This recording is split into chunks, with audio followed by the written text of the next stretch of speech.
Live TV, सच सबसे आगे। नमस्कार, मैं हूं Iqbal Parvez. The live TV में आपका स्वागत है। साथियों, किसी भी क्षण किसी भी पल आपको ये खबर मिल सकती है कि बिहार में जदयू की सरकार गई, नीतीश कुमार की कुर्सी गई और एनडीए की सरकार कभी भी जा सकती है। इस बार ये दावा किया है राजद के जो प्रवक्ता हैं, उन्होंने साफ तौर पर कहा है, राजद के प्रवक्ता मृत्युंजय तिवारी ने, कि जदयू चाहे रोक सके तो रोक ले। उन्होंने ताल ठोक कर ये चुनौती दी है जदयू को कि 17 सांसदों को रोक सको तो रोक लो। जी हाँ, इससे पहले राजद पार्टी के श्याम रजक ने साफ साफ कहा था कि जदयू के 17 विधायक राजद के साथ संपर्क में हैं, तेजस्वी यादव के साथ संपर्क में हैं और कभी भी वो इनके साथ आ सकते हैं। एनडीए की सरकार, जदयू की सरकार को बिहार में गिरा सकते हैं, जिसका खंडन जदयू ने किया था। यहाँ तक कि बिहार के मुख्यमंत्री नीतीश कुमार ने भी इसका खंडन करते हुए कहा था कि ये सब सिर्फ झूठी खबरें हैं, ऐसा कुछ नहीं है। उनके सांसद, उनके एमएलए उनके साथ ही रहेंगे। मगर इस बार मृत्युंजय तिवारी ने छाती ठोक कर, ताल ठोक कर जदयू को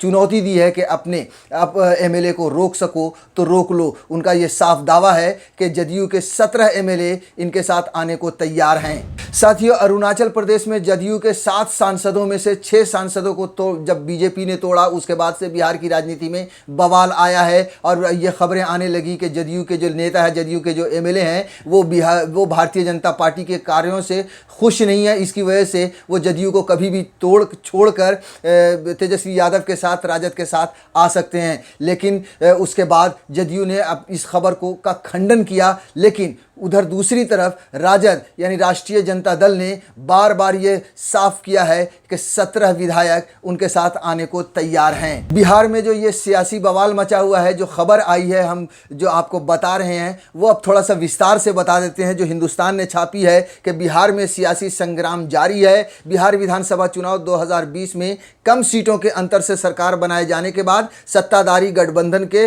मुख्य साझेदार जदयू और मुख्य विपक्षी दल राजद के बीच घमासान छिड़ा हुआ है। वहीं अरुणाचल प्रदेश की घटना के बाद राजद लगातार जदयू पर सियासी वार करने में लगा है। एक बार फिर से राजद ने जदयू विधायकों के पार्टी छोड़ने की बात कही। राजद ने जदयू को खुली चुनौती देते हुए कहा कि पार्टी में टूट तय है, विधायकों को बचा सकते हो तो बचा लो। इस बार राजद प्रवक्ता मृत्युंजय तिवारी ने पार्टी के सहयोगी और पूर्व मंत्री श्याम रजक के बयान से आगे बढ़ते हुए न्यूज़ चैनल आज तक से बातचीत में कहा कि जेडीयू में टूट होना तय है और पार्टी के विधायक दल जल्द ही पार्टी छोड़कर राजद में शामिल होंगे। तिवारी ने चुनौती देते हुए कहा कि जदयू में टूट होना तय है, पार्टी अपने विधायकों को बचा सकती है तो बचा ले। आगे जो लिखा है, जो विस्तार में, उसमें ये लिखा है कि आपको बता दें कि बीते दिनों आरजेडी नेता और पूर्व मंत्री श्याम रजक ने भी दावा किया था कि जदयू के 17 विधायक उनके संपर्क में हैं और वे कभी भी राजद ज्वाइन कर सकते हैं। श्याम रजक ने दावा किया था कि बीजेपी की कार्यशैली से नाराज जेडीयू के विधायक बिहार की एनडीए सरकार को गिराना चाहते हैं। श्याम रजक ने भी न्यूज़ चैनल आज तक से बातचीत में दावा किया था कि भाजपा की कार्यशैली से नाराज जदयू के 17 विधायकों को दल बदल कानून के अंतर्गत सदस्यता रद्द होने के खतरे से बचाने के लिए फिलहाल रोक कर रखा गया है। उन्होंने कहा कि उन सभी विधायकों को कहा गया कि जेडीयू के 25 से 26 विधायक पार्टी छोड़कर आरजेडी में शामिल होने को तैयार होंगे तो दल बदल कानून के तहत उनकी सदस्यता पर आंच नहीं आएगी। राजद नेता श्याम रजक के बयान के बाद प्रदेश का सियासी पारा बढ़ गया था और पार्टी नेताओं ने उनके बयान को बेबुनियादी करार दिया था। वहीं मुख्यमंत्री नीतीश कुमार ने बुधवार को आरजेडी नेता श्याम रजक के जदयू के 17 विधायकों के बयान वाली बात को बेबुनियाद बताते हुए इसे सिरे से खारिज कर दिया था। उन्हीं की बातों पर मृत्युंजय तिवारी ने कहा कि नीतीश कुमार ने बिहार में आरजेडी के 5 एमएलए को तोड़ा था, जिसका बदला बीजेपी ने अरुणाचल में ले लिया। जदयू अब बचने वाली नहीं है, जदयू में टूट होना तय है, पार्टी अपने विधायकों को बचा सकती है तो बचा ले। अरुणाचल प्रदेश की घटना के बाद सियासी उबाल, आपको बता दें कि बिहार की राजनीति में यह सियासी उबाल हाल ही में अरुणाचल प्रदेश में बीजेपी की ओर से जेडीयू के 7 में से 6 विधायकों को तोड़कर पार्टी में शामिल होने की घटना के बाद से आया हुआ है। इस घटना पर जहां जेडीयू के नेताओं ने नाराजगी जाहिर करते हुए इसे गठबंधन धर्म के खिलाफ करार दिया था, वहीं आरजेडी ने भी जदयू और भाजपा दोनों पर तंज कसा था। आरजेडी ने तो यहाँ तक एक ऑफर भी दिया था कि नीतीश कुमार को हम पीएम उम्मीदवार बनाएंगे, तेजस्वी को बिहार का सीएम बनाएं। जी हाँ, जब वहाँ पर बवाल मचा था अरुणाचल प्रदेश में, जब 6 सांसदों को तोड़ा भारतीय जनता पार्टी ने, तब तेजस्वी यादव ने नीतीश कुमार को ये ऑफ़र दिया था कि आप हमें मुख्यमंत्री बनाएं, आप हमारे साथ आइए, गठबंधन कीजिए, हम आपको पीएम का कैंडिडेट बनाएंगे। ये ऑफ़र तेजस्वी यादव की तरफ से मुख्यमंत्री नीतीश कुमार के पास गया था। साथियों, बिहार की राजनीति में इस तरह से उबाल क्यों आया, उसकी वजह अभी हमने आपको बताया कि जिस तरह से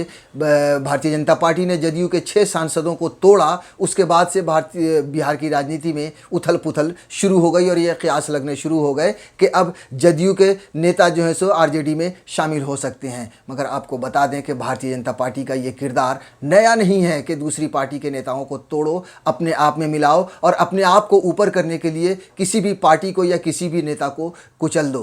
खास तौर से भारतीय जनता पार्टी के जब से सर्वे सर्वा पीएम नरेंद्र मोदी हुए हैं, तब से भारतीय जनता पार्टी का यही किरदार बन गया है। वैसे आपको प्रधानमंत्री नरेंद्र मोदी का किरदार भी थोड़ा सा याद दिला दें कि किसी ने भी उन्हें उंगली पकड़ाई, उन्होंने, नरेंद्र मोदी ने उनका हाथ उखाड़ के फेंक दिया, उन्हें जड़ से फेंक दिया और उस कुर्सी पर बैठ गए। आपको याद दिला दे कि केशु भाई पटेल की कुर्सी को किस तरह से हटाकर नरेंद्र मोदी गुजरात के मुख्यमंत्री बने और उसके बाद 2002 में किस तरह से वहाँ पे नफरत फैली, किस तरह से दंगा भड़का और उसके बाद वो लगातार गुजरात के मुख्यमंत्री बनते रहे। गुजरात के दंगे के बाद जब सारी जिम्मेदारी नरेंद्र मोदी पर आ गई, तब उस समय कहा जाता है कि अटल बिहारी वाजपेयी उन्हें पार्टी से निष्कासित करना चाहते थे, मगर उस समय लाल कृष्ण आडवाणी ने नरेंद्र मोदी को बचाया और पार्टी में बनाए रखा और गुजरात का मुख्यमंत्री भी बनाए रखा।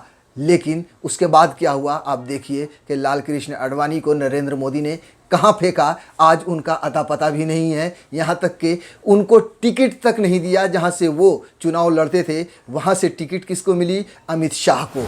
उसके बाद भारतीय जनता पार्टी की जो सहयोगी पार्टीज़ रही हैं, जैसे शिवसेना के साथ भी भारतीय जनता पार्टी ने यानी नरेंद्र मोदी ने उसी तरह से दुर्व्यवहार किया, उसी तरह से धोखा दिया। मगर चूंकि महाराष्ट्र में शिवसेना मजबूत है, उनके पास ताकत है, इसलिए महाराष्ट्र से भारतीय जनता पार्टी को उखाड़ा और अमित शाह को, नरेंद्र मोदी को एक तरह से हकाल दिया और उन्होंने कांग्रेस और एनसीपी के साथ सरकार बनाई।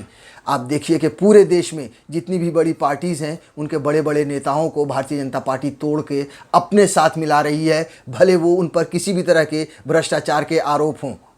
अभी आप देखिए बंगाल में चुनाव होना है, वहाँ पे ममता बनर्जी के, तृणमूल कांग्रेस की पार्टी के जितने भी बड़े बड़े नेता हैं, सबको एक एक करके तोड़कर अपने साथ मिला रही है भारतीय जनता पार्टी। तो ये किरदार भारतीय जनता पार्टी का पुराना है कि अपने आप को ऊपर रखने के लिए, अपने आप को सत्ता में बनाए रखने के लिए, अपने आप को कुर्सी पर काबिज बनाए रखने के लिए वो अपने सहयोगी हों या फिर विरोधी दल हों, उनके किसी भी नेताओं को तोड़ लेती है, अपने साथ मिला लेती है। कुछ ऐसा ही हश्र जदयू के साथ भी हुआ, नीतीश कुमार के साथ भी हुआ। नीतीश कुमार के साथ इतना पुराना गठबंधन रहा है भारतीय जनता पार्टी का, मगर देखिए कि किस तरह से 7 सांसदों में से 6 सांसदों को तोड़कर अपनी तरफ मिला लिया। जाहिर है ऐसे में जदयू के जो बाकी नेता हैं उनके अंदर खलबली मचेगी, उन्हें लगेगा ही कि भारतीय जनता पार्टी की जो ये नीयत है वो कैसी है।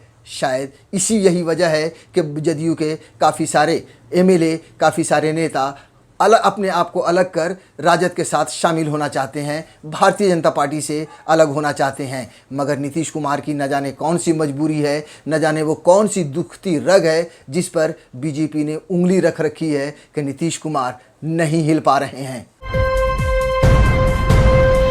लाइव टीवी, सच सबसे आगे।